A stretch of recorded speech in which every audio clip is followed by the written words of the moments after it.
Well अगर आप लोग वाइपर रैंडी ऑर्टन के फैन हो तो ये वीडियो आपके लिए होने वाली है, क्योंकि WWE के परफॉर्मेंस सेंटर पर रैंडी ऑर्टन के स्पॉटेड होने के बाद अब रैंडी ऑर्टन के रिटर्न को लेकर बड़ी अपडेट आ रही है। WWE के इस हफ्ते NXT पर बेकी लिंच के रिटर्न होने के बाद NXT शिफ्ट चुकी गए 2024 में सेमस के WWE को लीव करने को लेकर बैक स्टेज से बहुत बड़ी अपडेट आ रही है। रोमन रेंस के WWE में रिटर्न होने के बाद रोमन रेंस इस साल और कितने मैचेस लड़ेंगे, इसको लेकर बहुत बड़ी रिपोर्ट सामने आ चुकी है। तो गाइज वहीं विंस मैकमैन के बैक स्टेज इन्वॉल्वमेंट को लेकर WWE के बैक स्टेज से काफी बड़ी अपडेट आ रही है। तो गाइज चलिए बिना किसी देरी के शुरू करते हैं इस वीडियो को, और सबसे पहले बात करेंगे NXT के व्यूअरशिप की। वेल अगर बात करें यहाँ पर WWE के NXT के व्यूअरशिप की, तो गाइज जैसा कि आप लोग को याद होगा लास्ट वीक जब WWE के NXT शो पे बेकी लिंच WWE की NXT वुमेन चैंपियन बनी थी, तो गाइज लास्ट वीक WWE के NXT शो को करीबन 8,50,000 व्यूअरशिप मिली थी, जो कि NXT की one of the highest viewership थी। और गाइज यही इस हफ्ते जब एक बार फिर से NXT के ऊपर बेकी लिंच WWE के शो पर अपीयर हुई, तो गाइज इस हफ्ते भी WWE के NXT की व्यूअरशिप 8 लाख से ऊपर जा चुकी है। और गाइज इस हफ्ते WWE के NXT शो को करीबन 8,24,000 लोगों ने देखा है, जो कि लास्ट वीक के मुकाबले तो कम है, बट गाइज WWE NXT के एवरेज व्यूअरशिप के मुकाबले NXT की व्यूअरशिप इस समय काफी ज्यादा है। वेल देखना बहुत ही दिलचस्प होने वाला है कि अगले हफ्ते WWE के NXT को कितनी व्यूअरशिप मिलती है। बट गाइज चलिए फिलहाल आगे बढ़ते हैं और बात करते हैं रैंडी ऑर्टन के WWE में रिटर्न सिचुएशन की। वेल गाइज ये बात तो अब तक आप लोग को पता ही चल गई होगी, कल यहाँ पर WWE के परफॉर्मेंस सेंटर के ऊपर रैंडी ऑर्टन को करीबन 1 साल के बाद पहली बार देखा गया था। और गाइज करीबन 1 साल से भी ज्यादा टाइम से रैंडी ऑर्टन के WWE से गायब रहने के बाद कल पहली बार WWE के ट्रेनिंग सेंटर के ऊपर रैंडी ऑर्टन को देखा गया था। और गाइज रैंडी ऑर्टन के इस वीडियो के वायरल होने के बाद अब बहुत सारी इस चीज को लेकर रूमर चल रही है कि रैंडी ऑर्टन पॉसिबली WWE के ट्रेनिंग सेंटर के अंदर उनके WWE के रिटर्न के ट्रेनिंग के लिए गए थे।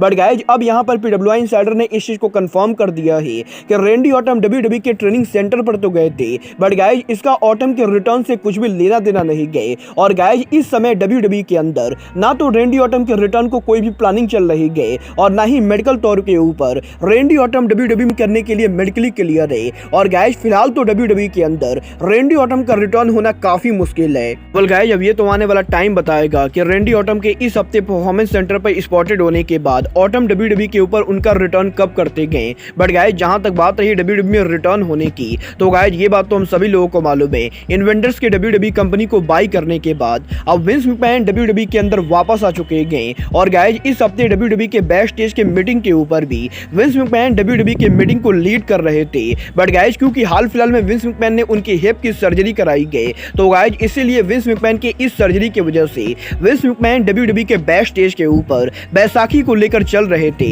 और गाइज यहीं अब WWE के बैक स्टेज से रिपोर्ट आ रही है कि इस हफ्ते जब WWE के बैक स्टेज पर विंस मैकमैन ने मीटिंग की थी, तो गाइज इस मीटिंग के अंदर विंस मैकमैन ने इन्वेंटर्स के WWE के फ्यूचर प्लानिंग को लेकर बात की थी। और गाइज विंस मैकमैन का ये कहना था कि इन्वेंटर्स के WWE कंपनी को बाई करने के बाद अब WWE पहले के मुकाबले 2 गुना ज्यादा तेजी से ग्रो करेगी। और गाइज विंस मैकमैन ये देखने के लिए बहुत ही ज्यादा एक्साइटेड है कि इन्वेंटर्स यहाँ पर WWE कंपनी को कैसे आगे ले जाते गए। वेल गाइज ये तो बात है विंस मैकमैन और WWE के फ्यूचर की। बट गाइज चलिए फिलहाल आगे बढ़ते हैं और बात करते हैं WWE में रेसलर्स के कॉन्ट्रैक्ट के एक्सपायर होने की। वेल ये बात तो मैंने आप लोग को ऑलरेडी बताया है कि इस महीने के एंडिंग पे WWE के hall of famer rated R superstar Edge का WWE कॉन्ट्रैक्ट एक्सपायर हो रहा है। और गाइज अगले साल ड्रू मैकइंटायर का WWE कॉन्ट्रैक्ट एक्सपायर होने वाला है। बट गाइज अब यहाँ पर WWE के एक और फॉर्मर वर्ल्ड चैंपियन का कॉन्ट्रैक्ट आने वाले मात्र 3 से 4 महीनों में एक्सपायर होने वाला है। और गाइज ये रेसलर कोई छोटा मोटा रेसलर ना होगी, बल्कि WWE के farmer multi time world champion the great white seems है। वेल ये बात तो हम सभी लोगों को मालूम है कि 2012 से सेमस लगातार WWE के अंदर पिछले 14 साल से काम कर रहे गए। और यहीं पिछले 14 साल तक WWE में काम करने के बाद अब अगले साल जनवरी से फरवरी महीने के अंदर सेमस का WWE कॉन्ट्रैक्ट एक्सपायर होने वाला है। और गाइज अगर यहाँ पर सेमस को WWE मोटे पैसे नहीं देती गए, तो गाइज शायद यहाँ पर सेमस WWE कंपनी को लीव कर सकते गए, क्योंकि गाइज AEW के ओनर टोनी खान तो अपनी पूरी कोशिश करेंगे कि वो यहाँ पर ड्रू मैकइंटायर और सेमस जैसे रेसलर को साइन कर सके।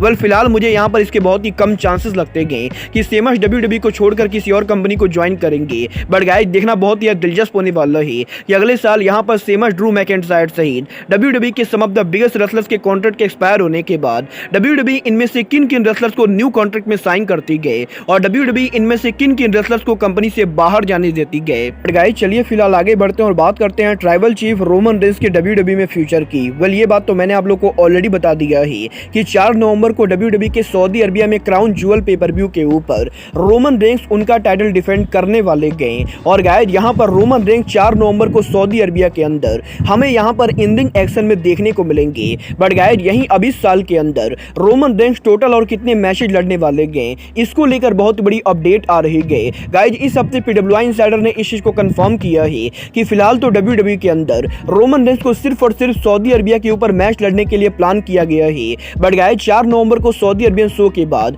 रोमन रेंस WWE के अंदर इस साल एक और मैच लड़ने वाले गए। और गाइस बेसिकली यहां पर इस साल के ओवर होने से पहले WWE के फैंस को रोमन रेंस 2 और मैचेज लड़ते हुए दिखाई देंगे। और गाइस अब ये देखना बहुत ही दिलचस्प होने वाला है कि सऊदी अरबिया में रोमन रेंस के रेसल करने के बाद WWE के अंदर रोमन रेंस अगले किस पेपर व्यू पर कंपीट करते गए। वेल गाइस आपको क्या लगता है सऊदी अरबिया में रोमन रेंस के मैच होने के बाद रोमन रेंस उनका अगला मैच कब और कहां लड़ेंगे, आप लोग मुझे कमेंट करके बताइए। बट गाइस आप लोग ट्राइबल चीफ के रिटर्न के लिए एक्साइटेड हो या नहीं, आप लोग मुझे ये भी कमेंट करके बताइए। और गाइस फिलहाल के लिए अब आज के इस वीडियो में बस इतना ही। मैं मिलता हूं आपसे अपने अगले वीडियो में। बट गाइस तब तक के लिए गुड बाय, गुड